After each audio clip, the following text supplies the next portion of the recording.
Okay, there is an intro coming after this, but I got some stickers for my birthday from my sister. She made these. She's amazing.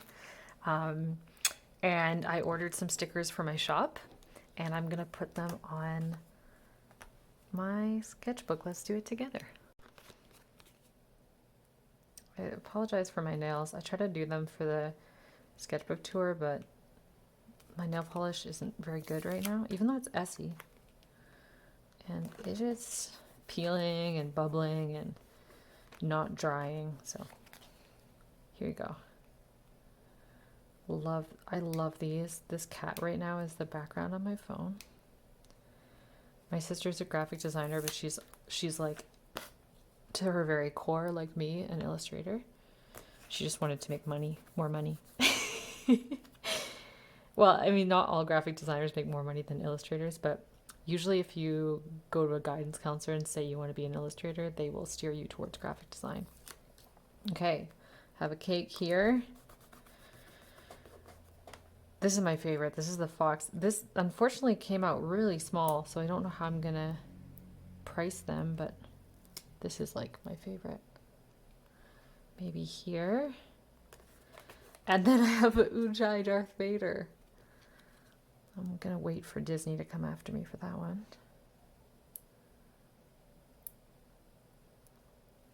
Okay. Here. Yay! So today we're going over my 2022 sketchbook. So, oh, this one. Okay, I love this illustration. I did an illustration this week that I really like. As a joke, this is for like Recluse magazine. It's just a joke. It's an inside joke I have with myself that I'm designing a cover submission for Recluse magazine. This is just talking about my pandemic lifestyle. This is what my life is like now. I am home a lot and I have nowhere to go. It's really weird, actually. I'm sure you might be experiencing the same thing if you're not working. For the people who aren't working somewhere or frontline workers during this pandemic, this is a weird. It's hard to find reasons to leave your house that don't involve just spending money or buying coffees, or seeing your friends like one at a time. So I'll give you a second to look at this. You can always pause the video if you want to look at it a little bit longer. Let's do a little zoom.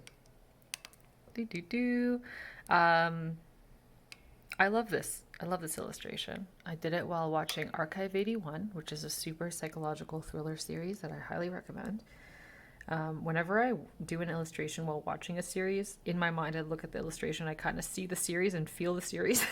So here we have some books that I'll read for you. Basic electric. I'd like to learn basic electricity. Okay. Rainwater collecting. Indoor guide greenhouse. Okay. This is for having a greenhouse inside. Not going to do that. Don't have the space, but still. Cafe recipes, because I've been having the same French press coffee for about 4 years. Coffee recipes. I don't even know what that means. Planting guide. And this candle is called Early Sun. This is a book called Treat Your Neck that I have. The night before I woke up with my neck injury, I went to bed and I was like, God, I really got to open that book. And then cut to a month later where I'm still having trouble moving my neck. Got my mala beads. Casey, shout out to Casey, one of my patrons, for sending these to me. I've been using them almost every day to do meditation. It's been really helpful. And then I have my little tarot deck, which I love. Let's zoom back out. Okay. The next illustration does need a little bit of explanation. I'll first start with this part. This is my wrapping paper that my mom gave me for my birthday gift yesterday, and I'm in love with it, and I just put it in my sketchbook. Well, because it looks better than this, this kind of like bleeding through markers. So I just, Sharpies, I should say. And this is my post-it note to remind me why I drew this. So I drew this. This is what it originally looks like. I love sharing what it looks like when I first draw something. This is what it looks like. Now, this comic's going to look sad, and I need you to stick with me. I'm not finished the second page, but I'm going to tell you the story, or at least part of the story, so you know that it's not just sad. And I have to preface this with a story time. So A few weeks ago, I had a meeting with a social media manager. I have an artist coach, and she referred me to him. It's because those of you who follow me probably know that Instagram is like a big thing for me, and it's actually my main source of income for many, many years. But over the last couple of years, it's been really hard. You can see in my Instagram posts me complaining about my relationship to it, and really having a hard time, and that's not a secret. So I had this social media manager just to come in and tell me, what I'm doing wrong, even though I kind of know, and what I can do to fix it. And he basically told me, and this is kind of sad, but stick with me. He basically told me, people started following you for like yoga, positivity, and education. And now it's just this like dark, pessimistic, kind of like sad, kind of apathetic post. And I'm like, yeah, like that's what I'm like since the pandemic. Like that's, anxious, depressed, isolated, like very hopeless about the future, very hopeless about my life, just to be honest. And that, my art is me, so it comes through. And people just like mass unfollowing me for these reasons. It's kind of sucks because I've been posting for like 5 years and trying to make people feel good through posting, because that's like always been my main goal, just to decrease mental pain for others. And to see it like, oh, she's depressed now, like let's get out of here, it kind of sucks, but I get it at the same time. So this illustration, not so much to do with that, but I just wanted to address it because I am trying to be happy and like be less of an Eeyore and more of a Tigger again. But it's hard. It's like difficult with there's every time I try to get a little bit over it, there's another lockdown or another curfew or another restriction or another wave, and I end up kind of getting smacked back down. I'm sure that many of you have had your entire life changed. Maybe some of you haven't, but I've literally don't even recognize my life anymore from before and now. The difference is that big. So this comic is sort of about, I used to travel a lot and leave a lot of situations, and this is how it always felt. Here I am, or anyone, this could be anyone, having a good time with your friends in one situation, and for whatever reason, you have to go. For me, sometimes it was my visa was expiring, or I just needed to move on, and I had to leave those people behind, and it sucks. And you're looking at your old life, and you don't want to let go, and this is very much related to the pandemic. And then here you are, kind of out on your own. And this is not sad. This is not meant to be sad, which is why I'm going to show you the whole story instead of waiting another week till I finish it. So leaving is very hard, but once you turn to face your future and the life ahead of you, that's when things get exciting. You have to let go of what you thought your life was going to be like and go towards, well, what can I do with what I have now? So I also like this for, she's in the middle of probably freezing cold place on an iceberg. So things are pretty bleak.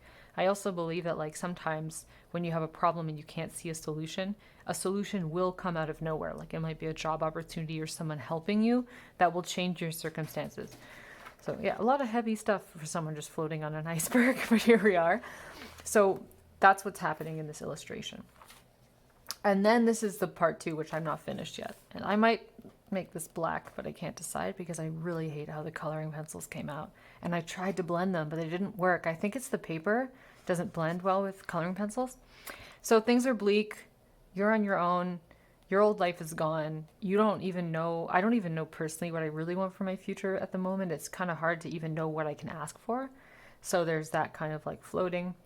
And then there's this like accepting your circumstances. So she goes for a swim. I don't want to think about how cold that water would be, but she just decides I'm going to go for a swim and I'm just going to jump in the water even though it's freezing and it makes no sense. So she jumps in the water, and then there's a part 3 where she surfaces somewhere. I love these preliminary drawings. I just want to show you. So there's a part 3 where she surfaces somewhere else, and it's not here. And it is really about letting go of your past and moving into your future. That doesn't necessarily mean like abandoning everyone, but it sometimes that's part of it. Like sometimes you do have to leave people behind, which sucks. Yeah, that's it. This is a comic about my birthday, my pandemic birthday, but I'm going to show you that next week because it's kind of a gross... I don't like my pencil sketches all the time. I like them when they look like this because they're so cute. But when they look like this, I don't like sharing them as much. And I think that's it. I have this poem. It's an excerpt from Women Who Run with Wolves. And this is not flowing. There's pages in between because I did a bunch of panels at once and I thought they would each be one page, and then I just put this here. So that explains that. Okay, that's it. That's my sketchbook tour for this week. Some new information. I'm sure it wasn't new to you. I think everyone knows that I'm going through something, but I just wanted you to know that I'm also aware and I'm trying to fix it because it's affecting my business. But that's where we're at. I hope you have a really nice day. Hope you're having an easier time than me. And yeah, I wish you a happy week. Just a quick update on the pandemic book. What I've done is I've added, I think I'm going to end it on Omicron because the book is about how to survive a pandemic or live through a pandemic. And by this time, we've already been through so many waves and changes and stuff. I think the point could be that I've learned how to do it now. We went through another lockdown and curfew recently, and I was like, okay, we know the drill. So I'm thinking of ending it here with Omicron. So all I have to do is go through all 110 pages and, fix the text, edit it up, and then I'm going to do the design on it. And then I can show you. I think I could finish it in a couple months if I just start working on it more regularly again. This is my favorite project. I am planning on printing like maybe 20, 22. 22 is my favorite number. So just keeping it really small because at the end of the day, it's for me and a small group of people who resonate with me. So that's my plan right now.